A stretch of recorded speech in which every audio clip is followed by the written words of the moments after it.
Halo, assalamualaikum warahmatullahi wabarakatuh. Selamat pagi teman-teman semua. Bagaimana kabarnya pagi ini? Alhamdulillah baik semuanya ya. Saya harap kalian selalu diberi kesehatan serta diberi perlindungan ya oleh Tuhan Yang Maha Kuasa. Iya. Pertama-tama saya akan memperkenalkan diri saya ya. Pasti kalian belum kenal kan saya siapa dan kenapa saya di sini. Oke. Perkenalkan, nama saya adalah Bagus Santoso. Saya adalah mahasiswa Universitas Indraprasta PGRI. Ya, letaknya itu ada di Jakarta Timur. Ya, saya mengambil bimbingan jurusan bimbingan konseling. Ya, jurusan saya ambil adalah bimbingan konseling. Ya, kenapa saya ngambil BK? Kenapa ya? Dulu karena mungkin banyak teman yang curhat kepada saya dan saya sering memberikan saran-saran, masukan ataupun saya adalah salah satu menurut teman saya adalah teman ngobrol yang enak mungkin diajak diskusi enak mungkin dari situlah pada saat itu ada pembukaan di Unindra jurusan bimbingan konseling dan saya mencoba mendaftarkan dan alhamdulillah sampai saat ini saya sudah semester 7 di Unindra. Iya. Asal saya adalah dari Jawa Timur. Betul, dari Jawa Timur asal saya. Dari Kota Ngawi lebih tepatnya. Iya. Mungkin ada yang belum pernah dengar sama sekali ya, mungkin Jawa Timur taunya Surabaya, Malang gitu kan dan sebagainya. Iya, Ngawi itu kota di dekat perbatasan sih, perbatasan Jawa Tengah. Jadi kota paling barat di Jawa Timur. Karena sebelahnya itu sudah provinsi Jawa Tengah. Iya. Saya tinggal di Gandaria. Tuh, saya tinggal di Gandaria. Saya ngekos karena saya adalah perantau di sini. Iya. Jadi saya ngekos di Gandaria. Ya. Oke, ada yang mau ditanyakan lagi mungkin tentang saya? Oh, tidak. Sudah cukup ya? Oh, oke, jadi kita akan lanjutkan ya. Jadi tujuan saya di sini itu apa sih? Tuh kan? Kenapa saya ada di sini? Jadi pertama tujuan saya di sini adalah yang pastinya mengajarkan ya. Saya tujuannya di sini pasti mengajar. Saya di sini kecuali mengajar, saya akan memberikan layanan informasi kepada teman-teman. Iya. Ada yang pernah mengikuti atau diberikan layanan informasi mungkin sebelumnya? Oh belum ya? Oh gitu, ya. Kalau gitu saya jelaskan ya layanan informasi itu apa. Layanan informasi adalah layanan yang diberikan oleh guru BK kepada klien yaitu murid-murid seperti teman-teman gitu ya yang diberikan. Yang berisi tentang informasi-informasi, gitu kan? Informasi-informasi baru ya yang lebih tepatnya sesuai dengan standar pendidikan, sesuai dengan materi semester yang harus diberikan seperti itu. Bertujuan apa sih layanan informasi ini? Bertujuan agar teman-teman sekalian mendapatkan tambahan wawasan, gitu kan? Dan juga teman-teman yang sebelumnya belum tahu menjadi lebih tahu, belum paham menjadi semakin paham. Ya, tujuannya seperti itu layanan informasi dan memberikan materi yang diberikan oleh guru BK kepada teman-teman sekalian, klien, agar teman-teman mendapatkan informasi lebih luas lagi. Dan juga di sini juga bisa kita bertukar pikiran, bertukar pengalaman gitu yang teman-teman rasakan agar kita bisa share-share ya antara satu dengan yang lain. Oke. Nah, setelah tadi saya sudah memberikan pengertian apa itu layanan informasi. Lalu di kegiatan kali ini ada juga asas-asas gitu. Apa sih asas-asas apa aja yang ada di layanan informasi? Oke, untuk yang pertama adalah asas-asas kedinamisan. Kenapa asas-asas kedinamisan?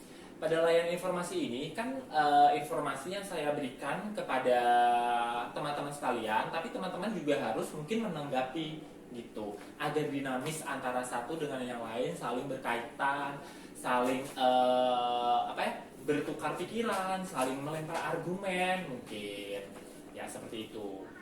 Lalu kenormatifan ya, sesuai norma-norma yang berlaku dan yang kita anut.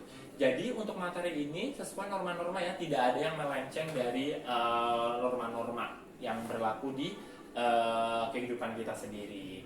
Lalu adalah tuturi handayani yang sesuai dengan pendidikan ya. Semua materi diberikan untuk pendidikan.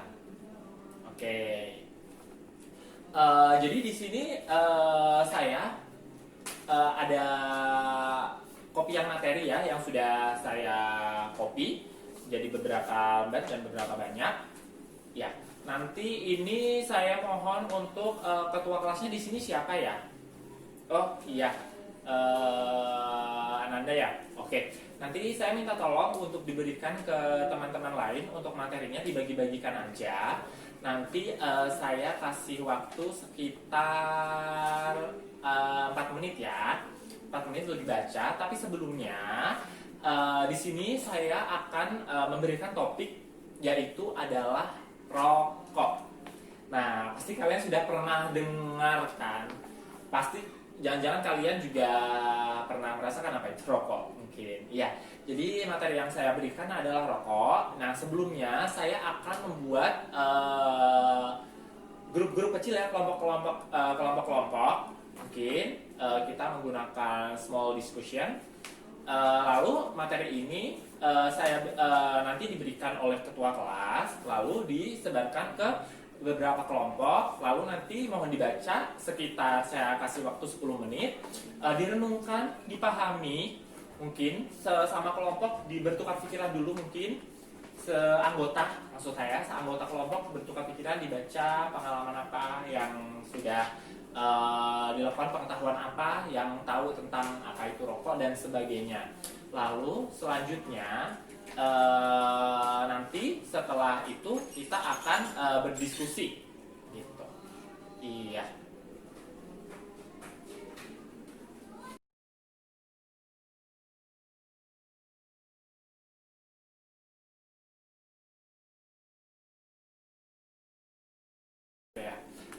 Jadi tadi materi udah saya berikan, lalu teman-teman sudah berdiskusi ya antara anggota kelompok. Nah, lalu selanjutnya saya akan memberikan mungkin atau menjelaskan sedikit gitu kan tentang rokok dan sebagainya. Lalu setelah itu kita akan diskusi ya, saling memberikan pengalaman. Oke, yang pertama adalah rokok. Rokok itu apa sih gitu kan? Rokok itu apa sih? Rokok adalah benda ya, benda. Sesuatu lintingan. Lintingan itu digulung. Ya, rokok seperti ini, digulung. Dia itu panjangnya sekitar 8 sampai 10 cm yang berisikan tembakau. Lalu dia itu di dalam rokok ini bukan hanya tembakau, tapi seperti zat-zat kimia yang lain juga ada di dalamnya rokok ini. Gitu. Nah, cara untuk mengkonsumsi rokok sendiri itu, jadi rokok sendiri itu harus dibakar.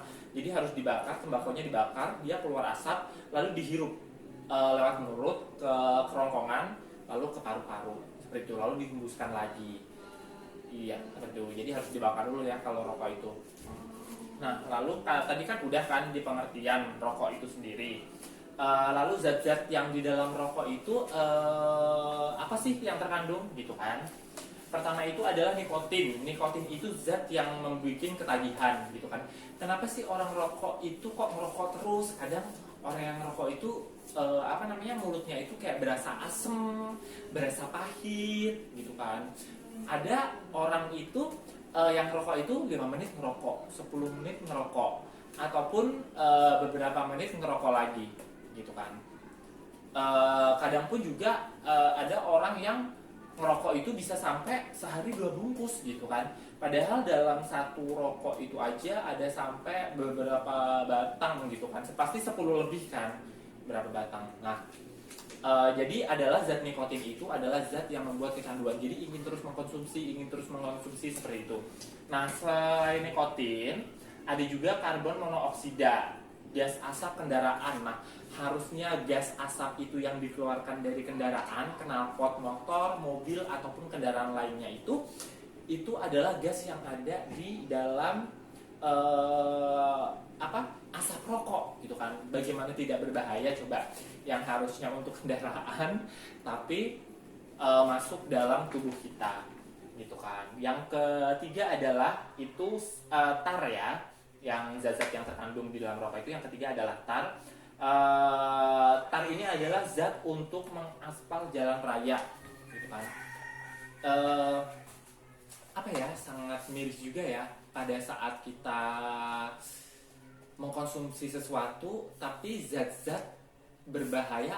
Kalau tar ini menurut saya sangat berbahaya juga sih, karena untuk mengaspal jalan mungkin untuk zat buat pengeringnya atau pengerasnya gitu, tapi masuk di dalam tubuh kita. Lalu untuk keempat, zat yang terkandung adalah DDT atau racun serangga. Bayangkan, racun serangga untuk dikonsumsi. Bagaimana efeknya di dalam tubuh kita dalam jangka panjang nanti ya. Racun serangga, sekali semprot mungkin baygon masuk juga, atau obat nyamuk masuk juga di dalam rokok kan. Memang sangat berbahaya sekali sih rokok ini. Lalu untuk selanjutnya adalah aseton, zat untuk melunturkan cat gitu kan. Cat itu kan susah luntur ya pada saat kita mengecat tembok gitu kan. Nah, zat ini untuk melunturkan cat. Coba teman-teman bayangkan, zat untuk peluntur cat masuk di dalam tubuh kita lalu luntur semua organ dalam, pasti ngeri dong, ngeri sekali pasti ya. Lalu untuk selanjutnya adalah formalin, adalah zat formalin. Jadi formalin itu bukan cuma untuk jenazah ataupun untuk makanan juga. Formalin itu ternyata zat juga ada di dalam rokok itu sendiri. Nah, lalu untuk selanjutnya adalah kadium, zat aki kendaraan tuh. Biasanya zat aki kendaraan itu kan berupa asam ya. Asam. Lalu masuk ke dalam rokok untuk zat aki kendaraan sendiri gitu kan. Pasti ya sangat berbahaya sekali kan. Mungkin asam yang bisa diterima tubuh pun asam kadarnya berapa gitu kan. Kalau kita makan asam pun ya asam tapi nggak terlalu kuat, apalagi ini zatnya zat aki yang masuk ke dalam tubuh kita.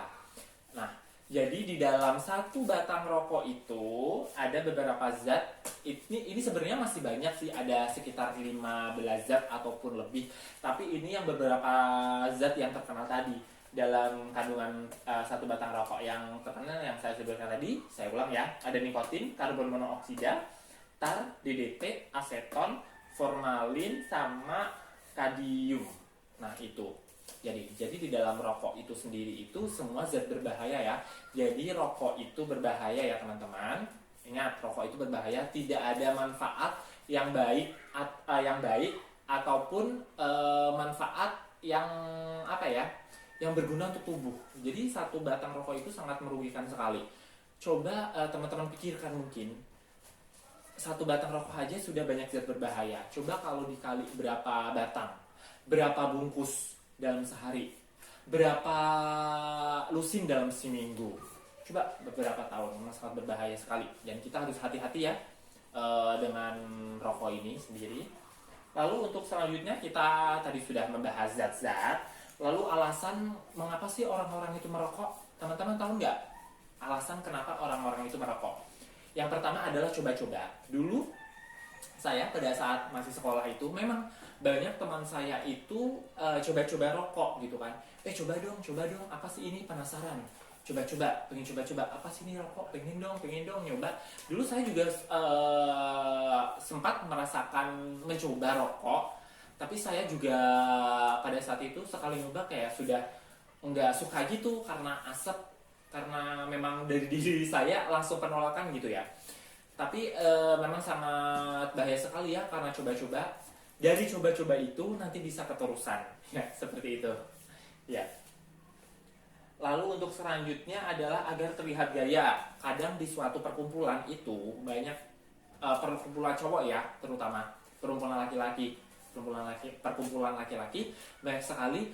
Lo kalau nggak ngerokok itu nggak gaya, lo kalau nggak ngerokok itu nggak gaul. Jadi orang yang nggak ngerokok itu dicap nggak gaya gitu, nggak keren gitu kan. Jadi kayak, aduh cukup banget sih kamu nggak ngerokok dong kayak kita gitu kan. Nah, dari agar kelihatan gaya itu tadi, makanya orang-orang itu ikutan, padahal itu adalah gaya yang sangat merugikan diri ataupun lingkungan sekitar. Kayak gitu. Lalu selanjutnya adalah ketiga itu meniru orang tua. Nah, ini yang paling berbahaya sih. Kalian tahu nggak anak itu kadang itu meniru orang tuanya gitu. Kenapa meniru orang tuanya? Karena pada saat anak belajar, sebelum di sekolah, anak itu belajar di rumah melihat orang tuanya. Anak belajar dari melihat sesuatu lalu ditirukan, melihat sesuatu lalu ditirukan. Jika orang tua masih merokok, apa jadinya anak-anak nanti kalau nggak ikut merokok? Ya kalau mungkin seperti saya, seumpama orang tua saya merokok, saya ikutan dan saya suka, apa jadinya? Gitu kan. Apalagi pada saat saya ikut-ikut orang tua pada saat merokok, saya masih muda. Mungkin umur 25 saya sudah banyak penyakit jantung, penyakit paru-paru yang sudah ditimbulkan oleh rokok, mungkin penyakit kronis lainnya. Dan kita tidak tahu mungkin. Nah, makanya dari itu sebagai orang tua nanti, calon-calon orang tua pada saat kalian menikah ataupun kalian sudah berkeluarga, ataupun mungkin di keluarga kalian, bapak kalian ada yang merokok ataupun apa, mungkin lebih ini ya diberitahu gitu kan, diberi wawasan. Setelah ini kan pasti kalian mendapatkan ilmu baru dong gitu, agar orang tua kalian mengurangi kalau bisa berhenti merokok seperti itu. Lalu untuk selanjutnya adalah segera ingin merasakan. Nah itu tadi, jadi coba-coba ikut-ikutan ingin merasakan, berkelanjutan ya itu jadinya. Ya jadi ingin ikut merasakannya itu. Jadi karena diejek teman, lu nggak gaul, coba dirasain dulu, coba rasain sebatang aja, coba dirasain, pasti enak, coba rasain pasti enak. Nah karena ada penekanan teman juga kan pada saat pergaulan itu, jadi karena ditekan terus sama teman, udah deh coba aja deh, pas dicoba, ya udah deh ketagihan, ikutlah mereka ada orang tersebut dalam circle-nya itu, jadi perokok, oke ya. Jadi udah tahu ya, jadi alasan-alasan orang merokok tadi saya ulang. Ada coba-coba atau ikutan, ada agar terlihat gengsi, terlihat gaul, terlihat keren, lalu meniru orang tua di rumah. Lalu selanjutnya adalah sekedar ingin merasakan. Oke, next kita ke materi selanjutnya, slide selanjutnya. Ciri-ciri fisik orang merokok. Nah ini nih, kita bisa melihat ciri-ciri orang merokok itu adalah, untuk yang pertama adalah gigi kuning karena nikotin. Kalian pernah melihat nggak sih orang yang merokok itu giginya tuh kayak kuning-kuning gitu, walaupun udah sikat gigi, walaupun apa itu kayak tetap kuning gitu, dan itu kayak nodanya itu lebih mendalam gitu kan. Ada kan gigi kuning itu, kecuali rokok ada juga minum kopi kan, tapi untuk dia perokoknya yang aktif, dia giginya akan kayak efek giginya kuning gitu, jadi kayak ngerembes ke dalam giginya gitu. Lalu untuk keduanya ada kuku kotor karena nikotin, jadi kuku pun juga kuning, kayak sering rapuh. Jadi kuku ini kayak sering retak, sering kotor, kuning gitu, kayak nggak seger gitu. Biasanya kan kalau orang normal kan masih ada ini ya, nggak keras, lembut ininya. Lalu juga kayak masih ping-ping, ada peredaran darah gitu, nggak pucat. Nah, contoh maksudnya kayak nggak pucat, kuning gitu. Nah, lalu selanjutnya adalah mulut dan nafas bau rokok. Pasti ya, orang yang habis merokok itu habis sebat dulu, bahasa gaulnya sebat ya, habis sebat gitu kan, pasti dia tuh mulutnya bau rokok banget gitu. Kadang kita kalau di sampingnya gitu kan kayak keganggu banget kan, kayak ya ampun bro, lu bau rokok banget sih gitu kan. Kadang mereka itu mensiasati bau rokok itu dengan memakan permen-permen mint gitu, biar lega gitu, seperti relaksa, nafas segar, makan permen relaksa. Iya, saya jadi ngiklan deh. Lalu selanjutnya adalah sering batuk. Kadang orang perokok pun, maupun dia sakit maupun dia nggak ngerokok, pasti sering batuk, pasti keselak ini asap gitu kan. Pada saat ngisep gitu kan kayak karena udah ada penolakan, mungkin udah ada penolakan dari organ-organ dalamnya seperti paru-paru menolak, kayak udah menolak gitu, kayak udah mental gitu, stop, aku tuh udah nggak bisa dimasukin asap lagi, udah di dalam kayak udah bekerja keras untuk bernafas, apalagi ini udah zat-zat aneh yang udah dimasukkan gitu kan. Yang ketiga adalah badan yang keringat, bau asap rokok. Kalian mungkin pernah kali ya mencium aroma badan ataupun keringatnya orang bau rokok itu, bau nikotin, bau banget kayak bau tembakau gitu. kayak pas mereka ngerokok itu dibakar gitu semuanya. Jadi tuh karena itu zat sudah masuk dan mengalir ke dalam darah mereka, jadi tuh bau banget gitu kan, rokok gitu, bau rokok pada saat mereka mengeluarkan itu kayak bau rokok gitu, aroma yang tidak sedap yang ditimbulkan oleh rokok tersebut keluar pada saat mereka mengeluarkan keringat seperti itu. Jadi ciri-ciri fisik orang merokok saya ulang tadi, ada giginya kuning karena efek flek yang ditimbulkan rokok, lalu kuku kotor pucat tidak sehat, lalu selanjutnya adalah mulutnya, nafasnya itu bau rokok, bau tembakau, sering batuk-batuk, lalu badan dan keringatnya itu bau asap rokok seperti itu. Saya next ya, untuk selanjutnya adalah penyakit yang ditimbulkan gitu kan. Nah, penyakit yang ditimbulkan ini adalah kanker paru-paru, bronkitis, asma, kanker mulut, tingkat kesuburan, penyakit jantung. Terkadang orang itu melihat orang itu, kadang orang yang nggak subur itu dilihat kadang seumpama gini, laki-laki yang perokok menikah dengan perempuan. Kadang orang pada saat mereka ini pengen program anak atau apa, kadang orang itu mikirnya kayak perempuan nggak subur ini, padahal suaminya yang perokok mungkin kesuburannya di suaminya yang lebih kurang gitu kan. Kanker paru-paru itu pastilah ya, semua masuk di pernafasan, pasti masuknya ke dalam paru-paru ya. Jadi pasti kanker paru-paru itu kena. Asma, gangguan pernafasan gitu kan. Gitu kan, sesak nafas kayak gitu ya, pastilah bukannya oksigen yang masuk ke dalam tubuh kita, malah zat-zat berbahaya yang masuk ke dalam tubuh kita. Jadi peredaran darah kita pasti juga nggak bakal lancar dong kayak gitu. Penyakit jantung, nah ini yang harus hati-hati. Saya juga ada pengalaman di kampung dulu, saudara saya yang perokoknya itu aktif sekali, rokok terus gitu kan. Nah, pada suatu hari dia itu sakit. Nah, dia itu terkena penyakit jantung, padahal tidak ada riwayat penyakit jantung. Walaupun kita makan makanan sehat, walaupun apa, tapi kalau kita tetap merokok itu sama aja. Apalagi zat di dalam rokok itu kan zat-zat berbahaya kan banyak sekali. Jadi kalau masuk tuh pasti langsung menimbulkan banyak penyakit. Mungkin penyakit itu tidak datang sekarang, mungkin raga kalian antibodinya masih sehat atau apa, tapi pada saat tua nanti antibodi kalian mengikis dan kalian masih merokok, itu yang sangat berbahaya sekali kayak gitu. Lalu selanjutnya cara menghindari rokok itu gimana sih gitu kan, tips-tips menghindari rokok itu gimana sih.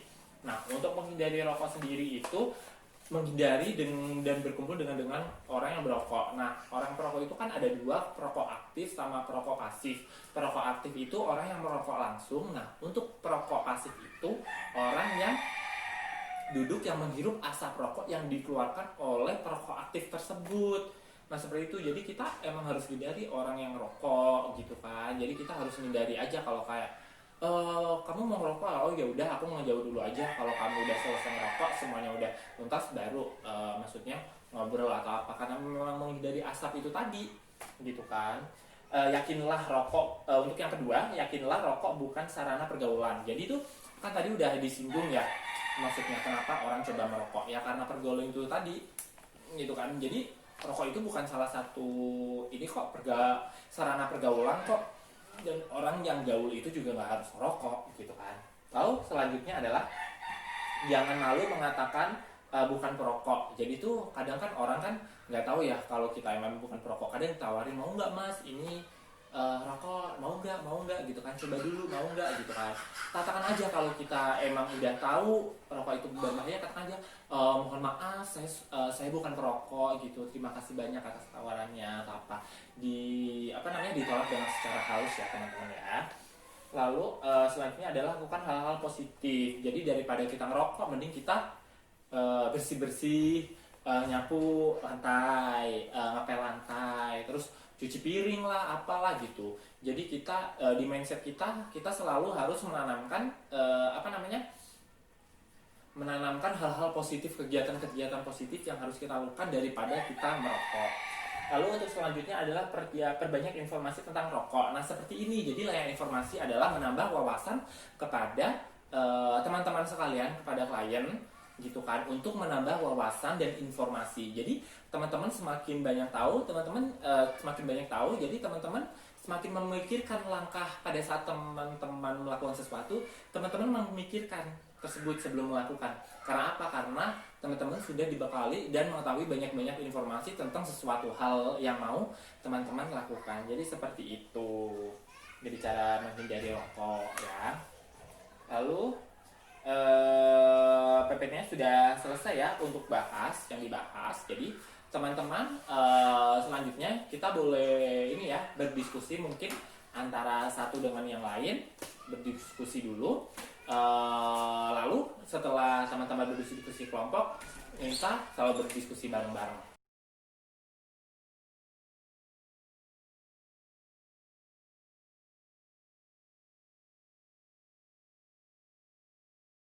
Oke, nah jadi teman-teman tadi sudah berdiskusi antara anggota kelompok ya.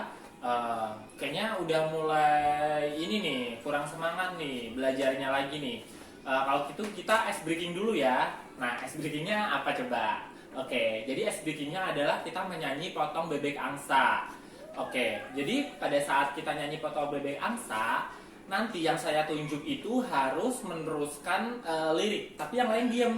Kelompok tersebut yang akan melanjutkan lirik. Tadi kan sudah saya bagi kelompok ya. Ada 3 kelompok. Jadi pada saat nyanyi, saya tunjuk tadi harus nyanyi. Jadi yang lain diem. Pada saat nggak ada yang saya tunjuk, kita nyanyi bareng-bareng. Oke, siap semuanya? Ayo kita berdiri aja, biar makin semangat kita berdiri aja ya. Oke, yuk.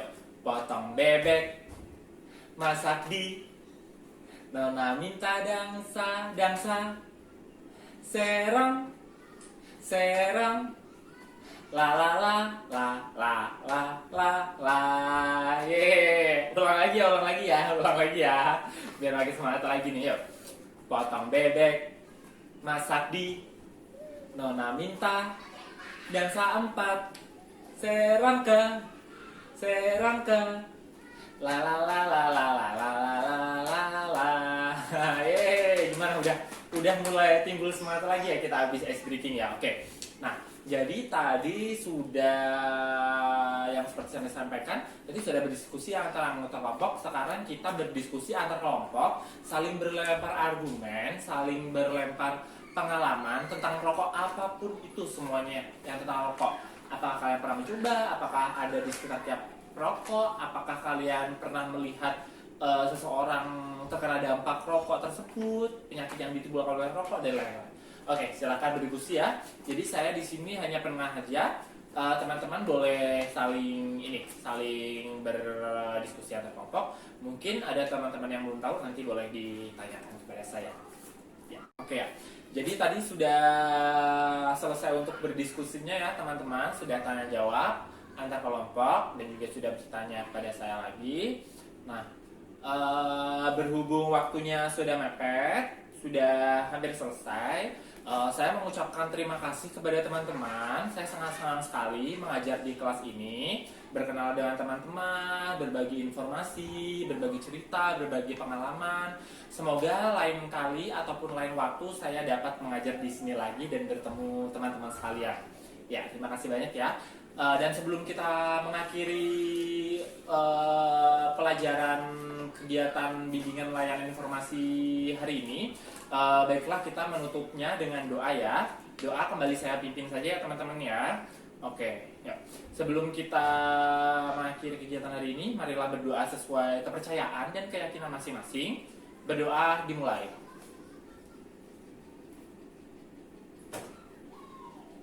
Amin, berdoa selesai. Terima kasih banyak sekali lagi saya sampaikan kepada teman-teman atas partisipasinya hari ini. Sampai jumpa, sampai bertemu kembali. Wassalamualaikum warahmatullahi wabarakatuh. Selamat pagi.